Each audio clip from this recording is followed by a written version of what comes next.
मेरे प्यारे देशवासियों, नमस्कार। आज मन की बात का 100वां एपिसोड है।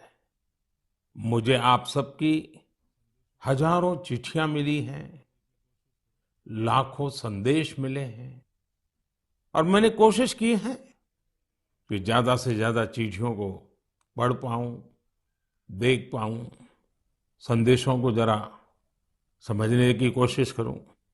आपके पत्र पढ़ते हुए कई बार मैं भावुक हुआ, भावनाओं से भर गया, भावनाओं में बह गया और खुद को फिर संभाल भी लिया। आपने मुझे मन की बात के 100वें एपिसोड पर बधाई दी है, लेकिन मैं सच्चे दिल से कहता हूं, दरअसल बधाई के पात्र तो आप सभी मन की बात के श्रोता हैं, हमारे देशवासी हैं। मन की बात कोटि कोटि भारतीयों के मन की बात है, उनकी भावनाओं का प्रकटीकरण है। साथियों, 3 अक्टूबर 2014 विजयादशमी का वो पर्व था और हम सब ने मिलकर विजयादशमी के दिन मन की बात की यात्रा शुरू की थी। विजयादशमी यानी बुराई पर अच्छाई की जीत का पर्व। मन की बात भी देशवासियों की अच्छाइयों का, सकारात्मकता का एक अनोखा पर्व बन गया है। एक ऐसा पर्व जो हर महीने आता है, जिसका इंतजार हम सभी को होता है। हम इसमें पॉजिटिविटी को सेलिब्रेट करते हैं, हम इसमें पीपल्स पार्टिसिपेशन को भी सेलिब्रेट करते हैं। कई बार यकीन नहीं होता कि मन की बात को इतने महीने और इतने साल गुजर गए। हर एपिसोड अपने आप में खास रहा। हर बार नए उदाहरणों की नवीनता, हर बार देशवासियों की नई सफलताओं का विस्तार। मन की बात में पूरे देश के कोने कोने से लोग जुड़े, हर आयु वर्ग के लोग जुड़े।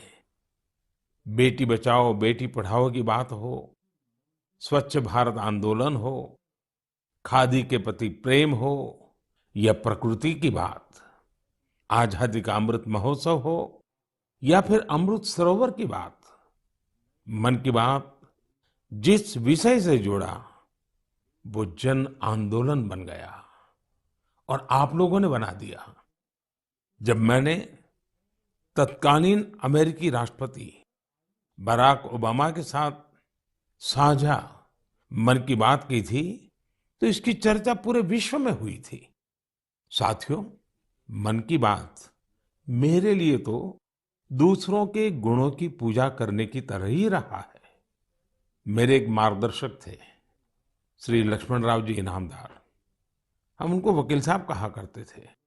वो हमेशा कहते थे कि हमें दूसरों के गुणों की पूजा करनी चाहिए।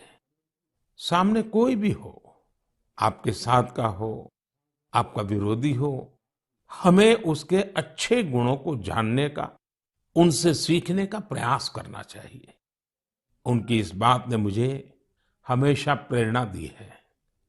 मन की बात दूसरों के गुणों से सीखने का बहुत बड़ा माध्यम बन गई है। मेरे प्यारे देशवासियों, इस कार्यक्रम ने मुझे कभी भी आपसे दूर नहीं होने दिया। मुझे याद है, जब मैं गुजरात का मुख्यमंत्री था, तो वहां सामान्य जन से मिलना जुलना स्वाभाविक रूप से हो ही जाता था। मुख्यमंत्री का कामकाज और कार्यकाल ऐसा ही होता है, मिलने जुलने के अवसर बहुत मिलते रहते हैं। लेकिन 2014 में दिल्ली आने के बाद मैंने पाया कि यहाँ का जीवन तो बहुत ही अलग है। काम का स्वरूप अलग, दायित्व अलग, स्थितियां परिस्थितियों के बंधन, सुरक्षा का तामझाम, समय की सीमा। शुरुआती दिनों में कुछ अलग महसूस करता था, खाली खाली सा महसूस करता था। पचासों साल पहले मैंने अपना घर इसलिए नहीं छोड़ा था कि एक दिन अपने ही देश के लोगों से संपर्क ही मुश्किल हो जाएगा। जो देशवासी मेरा सब कुछ है, मैं उनसे ही कट करके जी नहीं सकता था। मन की बात ने मुझे इस चुनौती का समाधान दिया, सामान्य मानवी से जुड़ने का रास्ता दिया। पदभार और प्रोटोकॉल व्यवस्था तक ही सीमित रहा और जनभाव कोटि कोटि जनों के साथ मेरे भाव विश्व का अटूट अंग बन गया। हर महीने मैं देश के लोगों के हजारों संदेशों को पढ़ता हूँ। हर महीने में देशवासियों के एक से एक अद्भुत स्वरूप के दर्शन करता हूँ। मैं देशवासियों के तप त्याग की पराकाष्ठा को देखता हूँ, महसूस करता हूँ। मुझे लगता ही नहीं है कि मैं आपसे थोड़ा भी दूर हूँ। मेरे लिए मन की बात ये एक कार्यक्रम नहीं है। मेरे लिए एक आस्था, पूजा, व्रत है। जैसे लोग ईश्वर की पूजा करने जाते हैं तो प्रसाद की थाल लाते हैं, मेरे लिए मन की बात ईश्वर रूपी जनता जनार्दन के चरणों में प्रसाद की थाल की तरह है। मन की बात मेरे मन की आध्यात्मिक यात्रा बन गया है। मन की बात स्व से समष्टि की यात्रा है। मन की बात अहम से वयम की यात्रा है। यह तो मैं नहीं तू ही इसकी संस्कार साधना है। आप कल्पना करिए, मेरा कोई देशवासी 40-40 साल से निर्जन पहाड़ी और बंजर जमीन पर पेड़ लगा रहा है।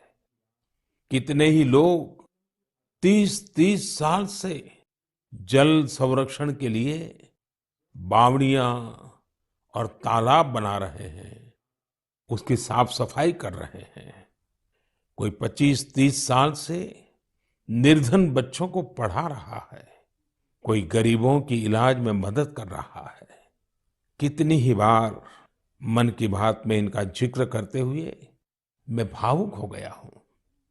आकाशवाणी के साथियों को कितनी ही बार इसे फिर से रिकॉर्ड करना पड़ा है। आज पिछला कितना ही कुछ आंखों के सामने आए जा रहा है। देशवासियों के इन प्रयासों ने मुझे लगातार खुद को खपाने की प्रेरणा दी है।